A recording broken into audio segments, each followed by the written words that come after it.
第1155章两大关卡。丹会的举办地点位于内域的北区，而那块地方早在几日之前便是被可怕的人山人海所占据，因此当萧炎等人赶到此处时，却是只能见到那密密麻麻见不到尽头的人头海洋，震天的喧哗声冲天而起，最后化为恐怖的声浪扩散开来，方圆百里之内都是能够清晰可闻。萧炎一行人立于闪掠在一处建筑物之上，举目四望，这才发现这片地域是一块将近1000丈庞大的广场，在广场的半空中居然凭空悬浮着诸多石台，这些石台隐隐有着光芒弥漫而出，看上去颇为的神异。那些石台便是参赛者最后的席位。叶仲指着那些悬浮在半空中受万众瞩目的石台笑道：最后的席位。闻言，萧炎眉头一挑，丹会极其的盛大，不可能只要参加了大会者便是有资格登台，在进入场中之前，严格说来还有着2大选拔关卡。叶仲笑了笑，然后指着那庞大的仿佛了无边际的广场道：看见远处那片深灰色的空间了吗？萧炎目光顺着叶仲所指处望去，果然是见到一片深灰色的空间，而待得他细细查看，方才发现那片空间是被人生生的扭曲而成，而在那扭曲的空间内充斥着一种能够阻拦人视线的深灰色气体。丹会参赛最基本资格便是要求达到5品炼药师层次，而那深灰色的空间便是第一关，也是名为幻境关卡。那种深灰色气体是一种名为幻魂兽的魔兽体内滋生而出，不仅能够遮掩人视线，而且还能对灵魂探知造成一定的阻碍，再加上那片空间之内另有玄机，空间重重叠叠，宛如迷宫，一旦进入其中便是会失去方向感，从而迷失在其内，而在一定时间内未曾走出，便是会失去参赛资格。叶仲笑道。萧炎缓缓点头，眼中也是掠过一抹奇异之色。这丹会的选拔果然不是寻常手段，若是通过了这环境关卡，便是具备了资格进入丹界。说到丹界时，叶仲脸色明显郑重了许多。丹界，我前些时日便是与你说过，丹会开始后，所有的参赛者都会进入一片奇异之地，而这奇异之地便是丹界。叶仲点了点头，缓缓的道：丹界乃是一片空间之地，据传是很久以前丹塔的一位斗圣强者所创而成，但后来因为一些缘故，丹界逐渐的破败。不过那丹界可绝对是无数炼药师梦寐以求的宝地，那里面有着无数的天材地宝以及诸多外界难寻的稀罕药材，而有资格进入其中的炼药师都会被分配一张单子，单子上记载着一些珍稀药材，而你们则是需要依靠自己的能力，在那丹界之内将这些药材尽数弄到手，然后方才能够在出口的地方换取一枚空间石，从丹界出来参加那最后的比试。而天空上那些石台则是为这些闯到最后一关的成功者所设，并非是所有的人都有资格上去。不愧是丹会。萧炎轻轻点头，赞叹了一声。经过这2层的选拔，便是能够将那些滥竽充数者尽数剔除，而最终经过筛选遗留而下的，便是此次丹会的真正精锐。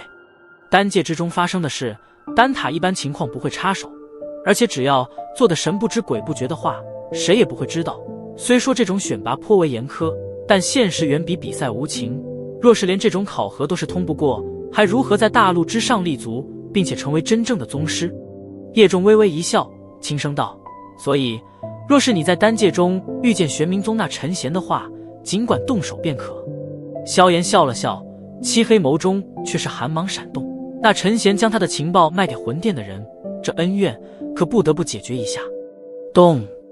在萧炎2人谈话间，一道清脆的钟鸣声突然在这片天地间响彻而起，钟鸣声浩浩荡荡的扩散开，那连震天的喧哗声都是被其压制而下。钟鸣声响起，这片天地也是变得安静了许多，无数道目光唰的一声停留在了广场东面的那高耸如塔般的石台上，那里将会是丹塔高层出现之地。而就在钟鸣声响起后不久，一阵阵的破风声突然响起，旋即那石台上的空间微微扭曲，10几道身影缓缓浮现而出。萧炎的目光扫过那10几道人影，然后便是顿在了最中间的3道人影身上。3人中有一人萧炎已经见过，正是那位丹塔巨头之一的玄空子，而在其左右2侧也是有着2名丝毫感觉不到气息的存在。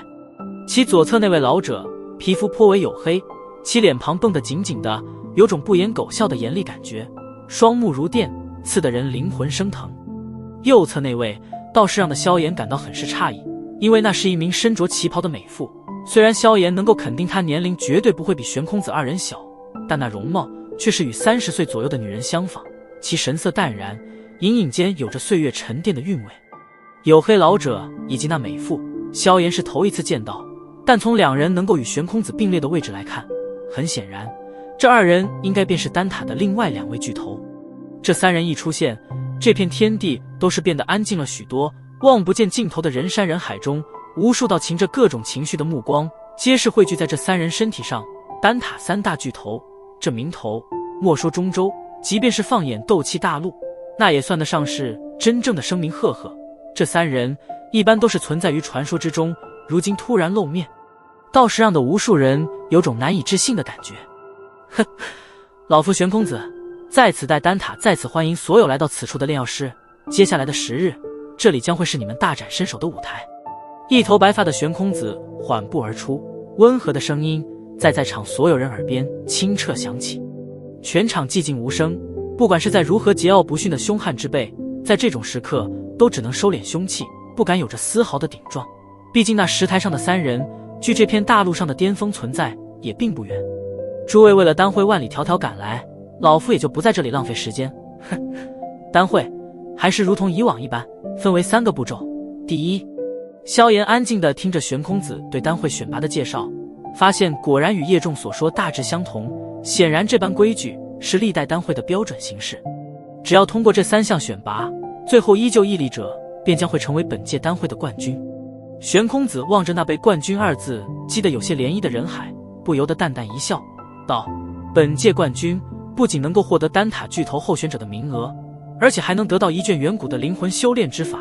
日后踏足8品甚至9品层次，指日可待。哗！玄空子此话一落，那密密麻麻的人海之中顿时响起惊天哗然之声，无数炼药师在这一刻眼睛都是血红了起来。8品、9品，这等近乎传说中的层次，与他们之间仿若天地之别。但若是得到那卷远古的灵魂修炼之法后，这距离便是将会被无限倍的拉近。这对于所有的炼药师来说，都将会拥有着致命般的吸引力。对于这种诱惑，即便是萧炎都是无法抵抗。所以在玄空子话落后，他的呼吸也是悄然间变得粗重了许多。远古的灵魂修炼之法有多罕见与珍贵，他再清楚不过，那等宝物用无价之宝来形容丝毫不为过。这冠军之位不论怎样都是要去搏上一搏。萧炎拳头紧握，漆黑眸中掠过一抹炽热。巨头候选者的身份他可以不在乎，但这灵魂修炼之法却是容不得他轻易无视。因为他清楚地知道，想要踏足9品炼药师，那么灵魂修炼之法是无法缺少之物。所以不论如何，光是为了这卷灵魂修炼之法，他也是必须的，拼尽全力。高台之上，玄空子望着那些突然间血红起来的目光，微微一笑，抬头看了一眼天色，然后袖袍轻挥，一股无形波动扩散而出，旋即击打在虚空之上，却是再度爆发出一阵悠长的钟鸣之声。时候已至，所有5品以上的参赛者，请进第1关，灵魂幻境。玄空子手指豁然转向那庞大的广场中，那里深灰色的空间急速扭曲，自成一片片奇异世界，显示着诸多奥妙。轰！玄空子话音刚落，那望不见尽头的人海之中，便是猛地一道道人影闪掠而出，旋即仿若蝗虫一般铺天盖地地掠过天际，然后尽数投入那片扭曲空间之内。望着那犹如暴雨般不断掠进扭曲空间之中的人影，萧炎也是深吸了一口气，缓步踏出。加油！听得小医仙等人的助威声，萧炎也是一笑，然后脚掌猛地一跺虚空，身形化为一道黑影，旋即在无数道目光的注视下，毫不迟疑地掠进了那片深灰色的扭曲空间。丹会的龙争虎斗在这一刻终于是正式开启。